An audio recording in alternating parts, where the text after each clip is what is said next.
আমি আল্লাহ তোরে মরণ দিব। মরণ দেওয়ার পরে মরণটা কেমন?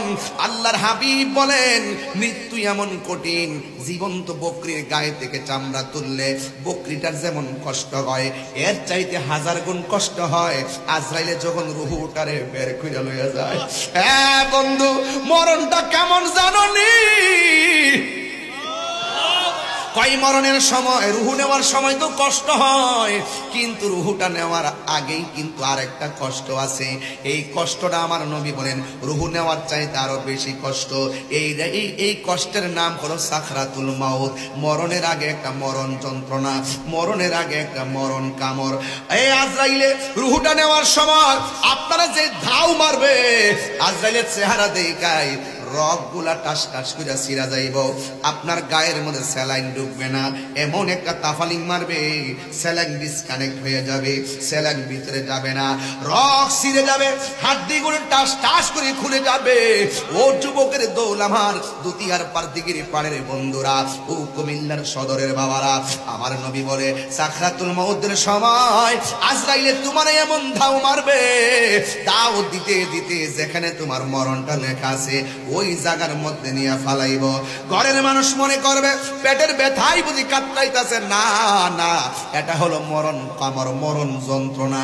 কিন্তু পাশে বাবা বসে আছে, এই যন্ত্রণা বোঝার কোনো ক্যাপাসিটি নাই। হসপিটালে ঢুকাইছে, মৃত্যুর সময় যে সাকরাতুল মাউতে হাড্ডিগুলা খুলে যায়, এটা ধরার মতো কোনো এক্সট্রা মেশিন আবিষ্কার হয় নাই। কথা বলেন ঠিক কিনা? আবার বানগুলা আস্তে করে ডিল করে দেয়, কত মায়া। কবরে মাটি দেওয়ার সময় আস্তে করে ডিল দিয়া মাটি দেয়, কত মায়া। এইভাবে কবর দেওয়ার পরে আল্লাহ ডাক দিয়া বললে, ও ফেরেশতারা, আমার ইমানদারটা কবরের মধ্যে ঢুকে গেছে, ইল্লিন থেকে রুহুটা নিয়ে আমার প্রেমিকের মুখের বডির ভিতরে ঢুকাইয়া দেয়। কিছুক্ষণ পরে আমার প্রেমিকের ইন্টারভিউ হবে। যখন কবরের ভিতরে রুহুটা ঢুকাইয়া দিবে, সবাই বলে কবরে 2জন ফেরেশতা আসবে। আমি আজকে দুতিয়ার দিগির পার বইলা দিয়া যায়, কবরের ভিতরে 3জন ফেরেশতা আসবে। একটা ফেরেশতা আইসা আপনার ভিতরে রুহুটা দিয়া যাবে। তখন আপনি সজাগ হয়ে যাবেন। ডানে তাকায়া দেখবেন মাটি, বামে তাকায়া দেখবেন মাটি, উপরে তাকায়া দেখবেন মাটি। ইমানদাররা বলবে কি ব্যাপার? এবার হঠাৎ করে দেখবে 2জন কবরে নাইমা গেছে। ইমানদারের ঘরের মধ্যে আজরাইল সালাম দিছে, ইমানদারের কবরের মধ্যে মুনকার নাকিরও সালাম দিবে। সুবহানাল্লাহ কয় না কেন রে? মুনকার নাকির সালাম দিবে। সালাম দেওয়ার পরে বলবে, এইভাবে বডিটা তুললে বসাইবো, বসাইয়া বলবে আপনারা কিছু প্রশ্ন করব। ঠিক আছে, প্রশ্ন করুন। 1 নম্বর প্রশ্ন করা হবে, মার রব্বুকা, তোমার রব কেডা? সে বলবে রব্বি আল্লাহ, আমার রব হলো আল্লাহ। ওয়া মা দীনুকা, তোমার দিন কি? দিনিয়াল ইসলাম, আমার দিন হলো ইসলাম। আর একটা প্রশ্ন করবে, ওয়া মা কুনতা তাকুলু ফি হাক্কি হাযার রাজুল, এই যে কবরের মধ্যে লোকটা বসে আছে, এই লোকটা সম্পর্কে তুমি কি ধারণা করতা? ইমানদার বলো, আর এইটা তো সেই নবী যেই নবী বলছে আল্লাহ এক, যার কথায় আমরা আল্লাহরে এক মানছি, তিনি হলেন আল্লাহর হাবিব। তখন ইমানদার রে ফেরেশতারা ডাক দিয়ে বলবে, সামনে তাকাও। ইমানদার সামনে তাকাইব, তাকায় দেখবে জাহান্নামের আগুন দাউ দাউ করে আল্লাহু আকবার বলেন কেন?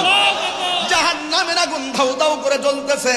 ইমানদাররা তখন ফেরেশতারা ডাক দিয়ে বলবে, আপনি যদি উত্তর দিতে না পারতেন, আপনার জন্য জাহান্নামের আগুন প্রস্তুত ছিল, আপনি উত্তর দিয়েছেন। এবার সামনে তাকায় দেখেন, তাকায় দেখবে জান্নাতের হাওয়া আসতেছে। আল্লাহ ডাক দিয়া বলবে, ফেরেশতারা রে, ফেরেশতারা, আমার প্রেমিকটা কবরে কেমনে এমন ভাবে মাটির বিছানায় থাকবে? তাড়াতাড়ি জান্নাতের ভিতরে যা। জান্নাত থেকে যাইয়া জান্নাতের একটা গালিচা লইয়া কবরে নিতে বিছাইয়া দে। ইমানদারের তল বিছনা বানাইয়া জান্নাতের গালিচাটা যখন বিছাইয়া দিব, ইমানদার তখন বিছানার মধ্যে শুইয়া যাইব। যেই মাত্র শুইয়া যাইব, ইমানদার তখন চোখের মধ্যে ঘুম ঘুম একটা ভাব আসবে। ঘুমাইতে যাইয়া তিনি এইভাবে ডান কাত হইব। যেই মাত্র ডান কাত হবে, ডান কাত হওয়ার পর সাউন্ড তুলে দেন, এই যখন ডান কাত হয়ে যাবে, ডান কাত হওয়ার পরে দেখবে একটা আলো জ্বলতেছে। ইমানদার বলবে, আমি একটু ঘুমামু, আমার কবরের ভিতরে তুমি কে গো? বিনা তারে আলো দিতেছো, তুমি কে? নাই। এবার আলোটা ডাক দিয়ে বলবে, আমার চিনো না? আমি কে জানোনি? আমি কইলাম তোমার দুনিয়ার সব নেক আমল। ওয়াবাশশিরিল্লাযীনা আমানু ওয়া আমিলুস সলিহাতি আদনা লাহুম জান্নাতিন তাজরি মিন তাহতিহাল আনহার। তুমি আমার চিনো না, আমি হইলাম এ যুবক। আপনাকে আমাকে যখন সাকরাতুল মাউতের ঘাটে যাওয়া লাগবে, ওই মুহূর্তে আমার নবী আপনার নবী বলে, ওই আজরাইলের ধাও খাইতে খাইতে সবগুলা মানুষ গলাটা একদম শুকায়া যাবে। এটার নাম হলো সাকরাতুল মাউত। রক্তগুলা পানি হয়ে যাবে, এটার নাম হলো সাকরাতুল মাউত। শরীর থেকে রগগুলা ছিঁড়ে যাবে, এটার নাম সাকরাতুল মাউত। হাড্ডিগুলো টাস টাস করে খুলে যাবে, এটার নাম সাকরাতুল মাউত। আমার নবী বলে, ওই মুহূর্তে মানুষ এমন গলাটা শুকায়া যাবে, ওই গলাটা শুকায়া যাওয়ার পর তার এমন একটা তৃষ্ণা লাগবে, দুনিয়ার পানি কেন 7 সমুদ্র 13 নদীর পানি যদি মুখের মধ্যে ঢালিয়া দেয়, এরপরও তার পানি তৃষ্ণা মিটবে না।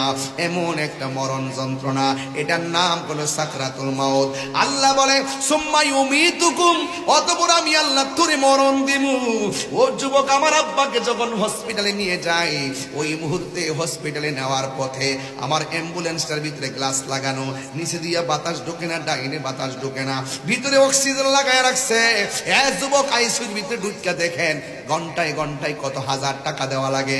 একদিন চলে গেলে 50,000 টাকা দেওয়া লাগে, একদিন চলে গেলে আইসিইউতে 25,000 টাকা দেওয়া লাগে। কিন্তু আল্লাহর দেওয়া নিয়ামত, অক্সিজেন ছাড়া, আইসিইউ ছাড়া কিভাবে শ্বাস নিতেছি, অথচ 1 টাকা আল্লাহরে বিল দেওয়া লাগে না। আল্লাহ বলে, বান্দারে, আমি আল্লাহ করে অনেক নিয়ামত দিয়েছি, কাইফা তাকফুরুনা বিল্লাহ, তুই কেমন করে অস্বীকার করছস? ফাবি আই আলাই রাব্বিকুমা তুকাযিবান।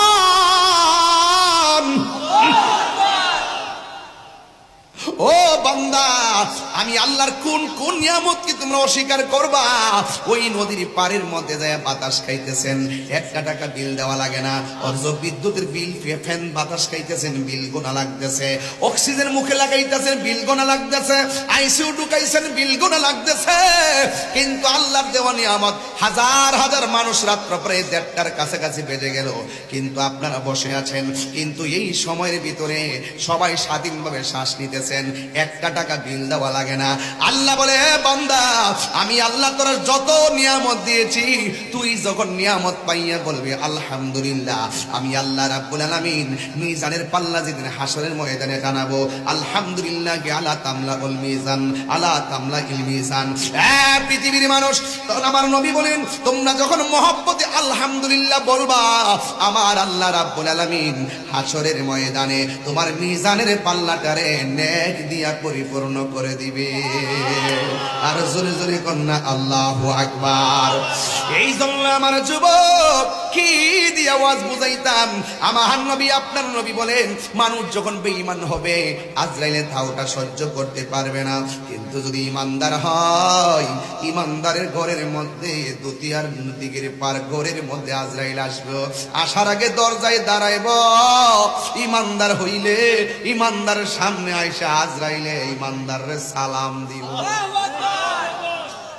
এমন সালাম আমরার নসিব হইবনি।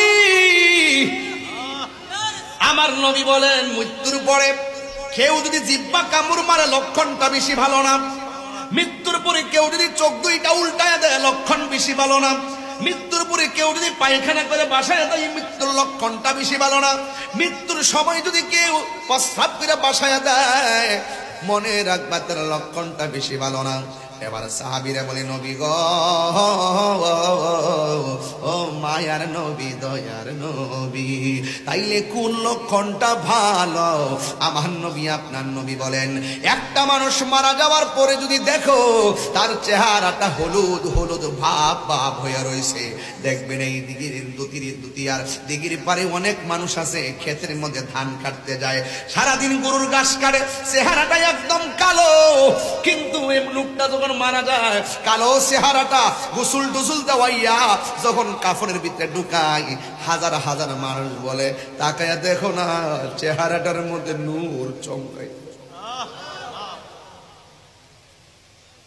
সারা জীবন লোকটা কালো, মরার পরে নুরানি নুরানি বাপ। সারা জীবন চেহারাটা কালো।